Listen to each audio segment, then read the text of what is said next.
Hello guys, welcome back to Magava Collections. ఇక్కడ red colour పూసలు తీసుకున్నాను. అలాగే 2 నిడిల్స్ తీసుకొని వీడియోలో చూపిస్తున్నట్టుగా అటు సైడ్ ఇటు సైడ్ ఎక్కించుకున్నాను. నెక్స్ట్ వచ్చేసి రెడ్ కలర్ పూస ఏదైతే ఉందో అది ఎక్కించుకున్నాను.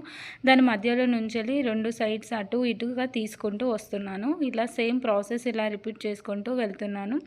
ఇలా 6 or 7 పూసలు ఎక్కించుకోవాలి వీడియోలో చూపిస్తున్నట్టుగా. నెక్స్ట్ వచ్చేసి ఇక్కడ గోల్డ్ కలర్ పూస ఎక్కించుకుంటున్నాను. రెడ్ కలర్ ఎలా అయితే స్టిచ్ చేసేసుకున్నానో అది కూడా సేమ్ ఇలాగే స్టిచ్ చేసేసుకున్నాను. నెక్స్ట్ వచ్చేసి ఇక్కడ వైట్ కలర్ పూసలు తీసుకున్నాను.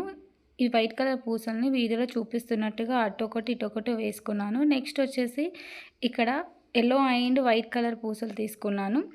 ఇలా ఈ 3 పల్స్ తీసుకొని మధ్యలో నుండి ఇలా తీసుకుంటున్నాను. వీడియో చూస్తే క్లారిటీగా అర్థమవుతుంది మీకు. నెక్స్ట్ వచ్చేసి సేమ్ వైట్ పూసలు ఎక్కించుకున్నాను. ఇక్కడ వీడియోలో చూపిస్తున్నట్టుగా అటొకటి ఇటొకటి ఎక్కించుకొని సేమ్ ప్రాసెస్ ఇలా రెడ్ కలర్ పూసలు ఎక్కించుకుంటూ రిపీట్ చేసుకుంటూ వెళ్ళాను. మధ్యలో చిన్న ఫ్లవర్ లాగా వచ్చేలాగా చేశాను. ఇలా నీట్గా ఎక్కించుకుంటూ వెళ్తున్నాను. లాస్ట్లో ఇక్కడ ఏ ఎడ్జెస్ అయితే ఉన్నాయో ఆ ఎడ్జెస్ మొత్తం క్లోజ్ చేసేసుకుంటూ ఫైనల్ లుక్ ఇదండి. లైక్ చేయండి, షేర్ చేయండి, కమెంట్ చేయండి. ప్లీజ్ సబ్స్క్రైబ్ చేసుకోండి మన ఛానల్ని. ఈ రింగ్ ఎలా అనిపించిందో కమెంట్ సెక్షన్లో కమెంట్ చేయండి.